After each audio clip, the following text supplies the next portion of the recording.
रहने वाले जो हैं वो सिवारे के पास है गांव गढ़ी मुबारकपुर, वहाँ के रहने वाले हैं ये। अंकित कुमार जी इनका नाम है। और देखिए अब तो इन्होंने चोटी कटवा दी है, पहले इतनी लंबी चोटी रखते थे। ये एक ही बात कहते थे, गुरु जी ये चोटी उस दिन कटेगी जिस दिन क्या मैं नौकरी लगी, समझे। एक बार जब इनकी ट्रेनिंग चल रही थी तो जो इन्हें ट्रेनिंग करवा रहा था वो बोला भाई अंकित तुम्हारी चोटी कटी। तो ये बोले ऐसा सर चोटी तो काटोगे लेकिन चोटी नहीं कट रही है, मेरी गर्दन कट रही। कोई भी व्यक्ति गर्दन बचाने के लिए कुछ भी कर सकता। वो जो पीटीआई बोले तू हमारी हमें भी कुछ कर सकता ना, बिल्कुल मार सकता। ये जब मेरी गर्दन काट रहे हो तो इस पे जो चोटी का अधिकार है मेरे गुरु जी का। गुरु जी हरिद्वार जाएंगे जब ये चोटी कटी, समझे। तो जब क्या कहा ये ट्रेनिंग करके आए बोले तो हम कुछ नहीं कहेंगे। जब ये ट्रेनिंग करके आए हमें बेटा हरिद्वार निभा कर ले गए और इनकी जो चोटी कटवा कर, तो आपको ये बताएंगे कि नौकरी किस ढंग से लगनी है, कैसे इनकी नौकरी लगी और कैसे आपको तैयारी करनी। बताई दिया मेरे बारे में आपको। चंदौलिया वाली पोस्टिंग है, जैसे चंदौली में मेरी पोस्टिंग है, चंदौली उत्तर प्रदेश का ये बात है। ठीक है, वह सभी को पता ही है कि मतलब नौकरी के लिए क्या क्या करना होता है। विद्यार्थी के लिए अनुशासन का बहुत महत्व है। अगर आप अपने आप को अनुशासन में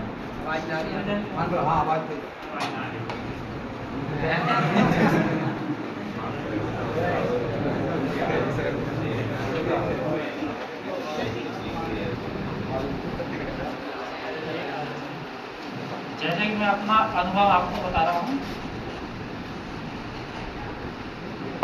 शिक्षा के लिए दो चीज़ बहुत महत्वपूर्ण है, एक तो अनुशासन और दूसरा खेल। अगर स्टूडेंट इन दोनों पर अपना फोकस करेगा तो उसको सफलता निश्चित है। डिसिप्लिन हमारे जीवन का एक बहुत महत्वपूर्ण हिस्सा है। जैसे कि आप सभी स्टूडेंट हो, पहले तो आपने high school, inter, graduation, post graduation करी है, वो एक अलग चीज़ है। ये जो पढ़ाई है ये बिल्कुल अलग है। ये ऐसे समझो आप जैसे कक्षा 1 में आपका एडमिशन हुआ है और आप अपना हाई स्कूल, इंटर पास करोगे। इंटर पास करने के बाद आपको डिग्री मिलेगी। इसी तरह से एक ऐसी पढ़ाई है कि जब आप अपना शुरुआत करोगे, जब तक आपकी सर्विस नहीं लगेगी तब तक इसकी डिग्री नहीं मिलेगी। ये ऐसी पढ़ाई है, इसमें सर्टिफिकेट की आवश्यकता नहीं है, आपका परिश्रम ही सब कुछ है। तो दूसरी बात यह है कि आप सभी स्टूडेंट हैं, अगर कोई भी स्टूडेंट रात को लेट सोता है और सुबह को लेट उठता है तो वो कभी भी सफलता नहीं प्राप्त कर सकता।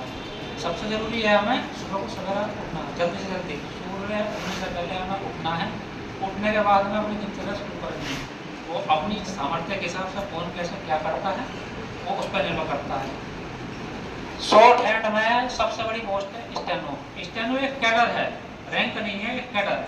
स्टेनो आप एक एसपी के भी हो सकते हो, डीजी के भी हो सकते हो, सचिव के भी हो सकते हो। वो आपकी क्वालिफिकेशन के ऊपर निर्भर करता है। आप 50 बच्चे बैठे हो, इसमें एक बच्चा प्रधानमंत्री के पास, प्रधानमंत्री कार्यालय में लग गया स्टेनो, एक लड़का लगा जजी में, एक लड़का लगा पुलिस में।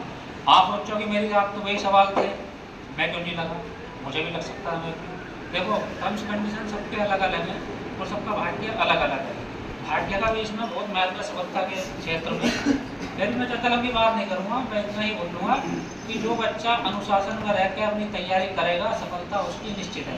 क्योंकि इस बार जो CRPF में परीक्षा हुई है शॉर्ट हैंड की, रिटर्न की तो खैर मैं नहीं कह सकता, उसमें मेरी ड्यूटी नहीं थी, उसमें मैंने डिक्टेट कराया, उसको डिक्टेशन दी है। लड़कों को 80 की स्पीड बोलते हैं, 50 की स्पीड पर डिक्टेशन दिया। अगर हम 50 की स्पीड से ऊपर के होते तो मैं भी उस मैटर को आपको लिखवा देता। ठीक है, तो ऐसा नहीं है, भाग्य कभी ना कभी आपको मतलब सफलता के लिए एक अवसर प्रदान करेगा।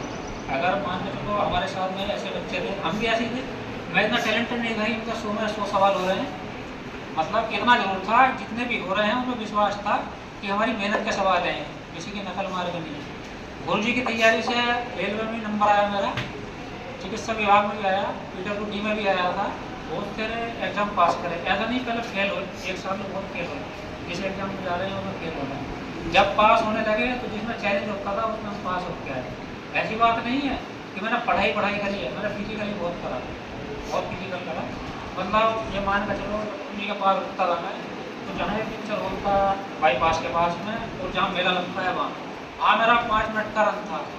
और जो ये रसूलपुर वाला फाटक है और ये इधर स्टेशन वाला फाटक है, 1 किलोमीटर पड़ता है, मेरा 3 मिनट का रन था। फिजिकल भी अव्वल था, और मतलब पढ़ाई लिखाई कर मैंने फिजिकल छोड़ दिया। गुरु जी बताया मार्शल आर्ट सीखते रहो उसके, ठीक है। तो गुरु जी बोल रहे हैं ना ये तो करते रहोगे, पढ़ाई पर ध्यान दो। तो मैंने मतलब इनकी बात पर ध्यान दिया। इन्होंने बोला कि जिस दिन सेलेक्ट हो जाओगे उस दिन तुम 1 महीने ही तनख्वाह में पूरे इलाके पहलवान इकट्ठा करा के प्रतियोगिता करा दूँगी। तो मैंने इनकी बात पर ध्यान दिया। बात हकीकत है, आज अगर तुम मैं 1 लाख रुपए लगाऊँ उसमें, तो बहुत बड़े बड़े पहलवान इधर अखाड़े में आ, कोई भी गेम और मैच करा सकता हूँ। तो मैंने मतलब फिजिकल को ध्यान देते हुए इस पर ज़्यादा फोकस किया अपना, टाइप 4 पे रिटर्न पे। गुरु जी ने मतलब गुरु जी का बहुत योगदान है, वो तो सभी के लिए रखता है गुरु जी का। ये चाहते हैं कि मतलब मेरा एक स्टूडेंट मतलब क्लर्क बना, दूसरा स्टेनो बना, ये चाहते हैं कि IAS IPS भी बनेगा तब जब वो अपनी क्षमता के हिसाब से प्रैक्टिस करेगा। कुछ आदमी बोलते हैं कि अभ्यास से कुछ भी हो जाएगा। अगर हम प्रयास करें कि रोज सुबह सुबह जंप करते हुए आसमान को छूने की कोशिश करें, जहाँ छू सकते हैं, तो प्रयास उस तरह करो अपनी सामर्थ्य के हिसाब से, और उसको सामर्थ्य को बढ़ाओ देख के। बस इन सबके पीछे एक ही चीज़ है, अनुशासन। अनुशासन में रहोगे तो सफलता निश्चित होगी और नज़दीक होगी तुम्हारे, वरना तो बहुत मुश्किल होगा। अनुशासन क्या है? गुरुजी अगर जो क्लास में नहीं है, फिर भी आपको पढ़ना है, गुरुजी तो देख नहीं रहे, और गुरुजी मतलब सब कुछ देख रहे हैं। मान के चलो कोई काम देखे गए हैं, आपने याद नहीं करा तो समझ लो गुरुजी इधर खड़े हैं, तो गुरुजी जो बताते हैं उसको करना है। और क्लास 3 घंटे की है, तो 3 घंटे की क्लास है, गुरुजी पढ़ा रहे हैं, तो जितना इन्होंने पढ़ाया वो 3 घंटे में आप याद नहीं कर सकते, उसको एक्स्ट्रा टाइम चाहिए। एक्स्ट्रा टाइम अपने अपने हिसाब से निकालेगा, उसको कितना यूटिलाइज करेगा, व्यक्ति सफल होगा। और एक इम्पोर्टेंट बात यह है कि